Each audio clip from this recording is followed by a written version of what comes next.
Before we started doing the show, he said, "Don't you want to come and do the show?" I said, "Sure." I learned more about Jack than I ever did when he was living at home. He never tried to explain the madness. Ozzy Osbourne simply screamed, and the world could not help but listen. Ashes where the body's burning. For more than 50 years, his voice has carried the weight of darkness. Other singers may have been cleaner. Others may have had prettier tones. But none of them sounded like raw emotion breaking free. None of them could make pain sound so powerful. Ozzy became the voice of the forgotten, the factory kid who refused to stay quiet. It's not a job, it's a passion, what we do. I mean, people work. When the world told him to behave, he only grew louder. When they called him insane, he embraced it. When critics said heavy metal would never last, he proved them wrong with every single song. Yet behind the chaos and rebellion were moments of pure truth. Songs that not only saved millions, but saved him from himself. Tracks that gave him freedom when everything else felt like chains. Words that gave him a voice when silence was eating him alive. Out of thousands of songs and endless screams, there were only 5 Black Sabbath tracks that lived closest to his heart. These were the masterpieces that turned a Birmingham factory worker into the Prince of Darkness. Long before the bats, the scandals, and the madness, these songs made him feel alive. They were the foundation of a legend. Number 5. Paranoid, Madness Had a Sound. I can see the things that make true happiness. And it only took 2.5 minutes to create it. The track wasn't meant to be special. The band had already finished recording the album. They had just 20 minutes left in the studio. A lot of bitterness on both parts, but I've got to be truthful to you. He's one of the greatest all-time riffs. Tony Iommi picked up his guitar and played a riff. Ozzy began singing whatever came into his head, and what poured out would change music forever. The lyrics were pure stream of consciousness, raw emotion without polish. He sang about feeling trapped, losing his mind, about the weight of panic crushing his chest. There was no need for poetry. It was pure honesty, and it connected with anyone who had ever felt lost. The music amplified the chaos. Tony's guitar buzzed like angry bees. Geezer's bass rumbled like a racing heartbeat. Bill's drums hit like footsteps of someone desperately running for their life. Together they captured the sound of anxiety itself. They recorded it in a single take. No time to polish, no time to think. Just lightning in a bottle, Ozzy later said. We were just 4 kids making noise. But sometimes noise is exactly what the world needs. Paranoid exploded. Radio stations played it endlessly. Kids who felt like outsiders finally had their anthem. People struggling with mental health finally had a voice screaming with them. On stage, the song became pure chaos. Fans screamed every word, releasing their own pain through Ozzy's madness. For him, Paranoid was the proof that being honest about not being okay can change the world. Sometimes madness makes the most sense of all. Number 4. Sweet Leaf. Not every love song is about a person. Some are about survival.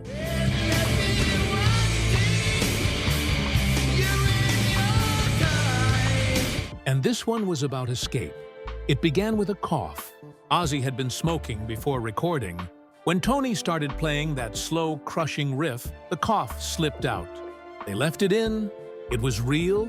It was honest. It told the listener exactly what the song was about before the first lyric even came. Yeah. Lots of swear buttons would come out at me. Yeah. The riff was different, slower, heavier, like metal poured into molasses. It didn't race. It didn't try to impress with speed. It just existed. Thick and powerful like smoke in the air, Tony had discovered a way to be heavier without rushing. Ozzy's lyrics became a love letter to marijuana, but not in a glamorous way. Instead, it was a raw confession of needing something to cope. He sang about finding calm in a world that was unbearable, about quieting the constant noise in his head. For a poor kid from Birmingham, this was the only therapy he could afford. Immediately, the song was controversial. Parents protested, radio stations banned it, but the youth understood perfectly. It wasn't about drugs. It was about finding something, anything, that kept you alive one more day. Recording Sweet Leaf was the most relaxed the band had ever been. They let the song breathe, adding sound in layers until it felt safe and warm. Ozzy remembered, "It was the first time we didn't sound angry. We sounded human." Live shows felt like spiritual gatherings. The crowd swayed with lighters held high. Ozzy sang it like a prayer. And for once, everyone felt at peace. For him, Sweet Leaf was a reminder that honesty about struggle is what helps others feel less alone. Number 3. Children of the Grave.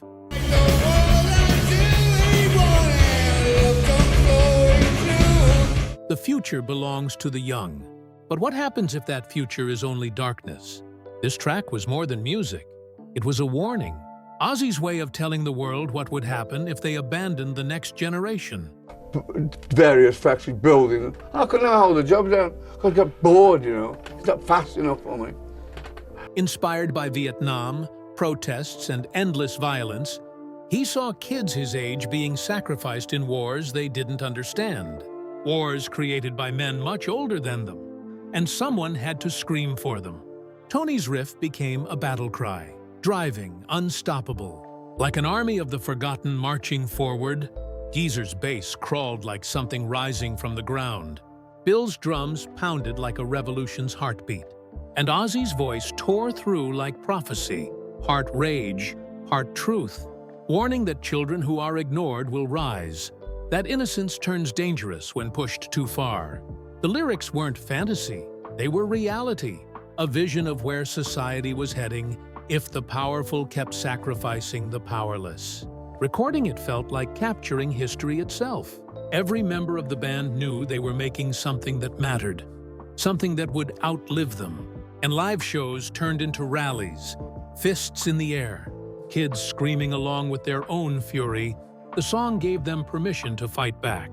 Children of the Grave became proof that sometimes the heaviest music carries the most important messages. For Ozzy, it was about speaking truth to power, no matter the cost. Number 2, Iron Man.